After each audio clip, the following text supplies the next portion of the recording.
అందరికీ నమస్కారం. Welcome to Sandhya kitchen India. ఇవాల్టి మన కిచెన్లో ఉప్మా తయారు చేసుకుందామండి. ఇది సాధారణ ఉప్మా కాదండి. చూడటానికి అందంగా, తినటానికి ఆరోగ్యంగా ఉండే బీట్రూట్ ఉప్మా. బీట్రూట్ అంటే రక్తాన్ని పెంచే కూరగాయ. ఇందులో ఐరన్, ఫైబర్, విటమిన్స్ ఎక్కువగా ఉంటాయి. పిల్లలకైనా పెద్దలకైనా ఈ బీట్రూట్ తీసుకోవటం చాలా మంచిదండి. మరి ఎన్ని ప్రయోజనాలున్న బీట్రూట్తో ఉప్మా ఎలా తయారు చేయాలో చూద్దాం రండి. ముందుగా ఒక బీట్రూట్ని పైన ఉన్న పీల్ తీసి చిన్న చిన్న ముక్కలుగా కట్ చేసుకొని గ్రైండ్ చేసుకోవాలి. ఇలా గ్రైండ్ చేసుకున్న బీట్రూట్ జ్యూస్ని ఫిల్టర్ చేసి పక్కన ఉంచండి.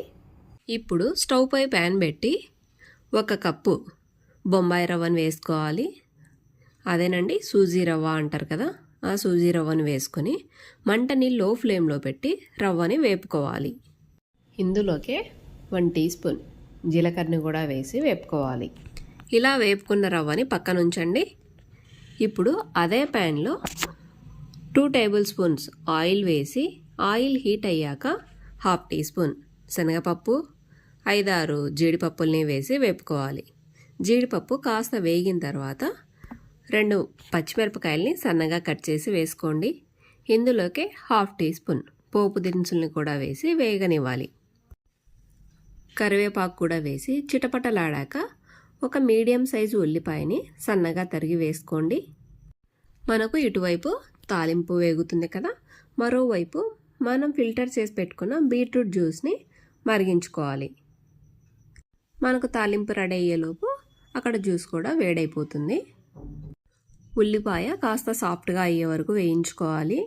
ఇంకా ఇష్టమైతే ఇందులోకే క్యారెట్ కానీ బఠానీ ఇలా మనకి ఇష్టమైనవి వేసుకోవచ్చండి.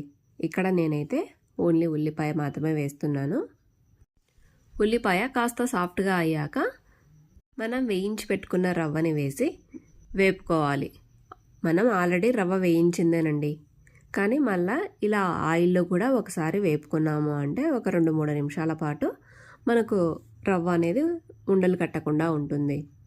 మనం ఇక్కడ 1 కప్పు రవ్వ తీసుకున్నాము అంటే 3 కప్పుల వాటర్ వేసుకోవాలి. మనం బీట్రూట్ని జ్యూస్ చేసుకునేటప్పుడే వాటర్ని కొలిసిపోసుకోవాలండి.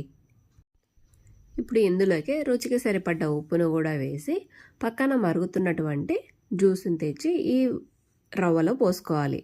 మంటని హై ఫ్లేమ్లో పెట్టి కలుపుతూ ఉండాలి, లేదు అంటే మనకు ఉండలు కట్టేస్తుందండి.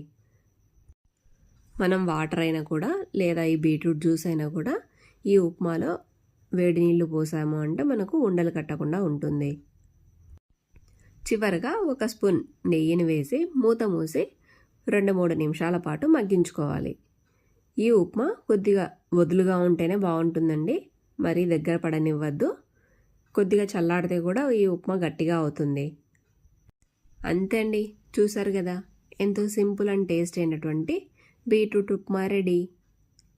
ఈ ఉప్మా పల్లి చట్నీతో కానీ కొబ్బరి చట్నీతో కానీ తిన్నామంటే చాలా బాగుంటుందండి. మనకు కంటికి చూడడానికి అందంగా కనిపిస్తుంది, అలాగే ఆరోగ్యానికి ఆరోగ్యం.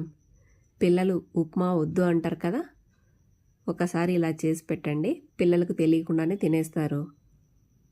తప్పక మీరు ఒకసారి ట్రై చేసి మీకు ఎలా వచ్చిందో కామెంట్ చేయండి. Thanks for watching my video. Please like, share and subscribe to my channel. Thank you.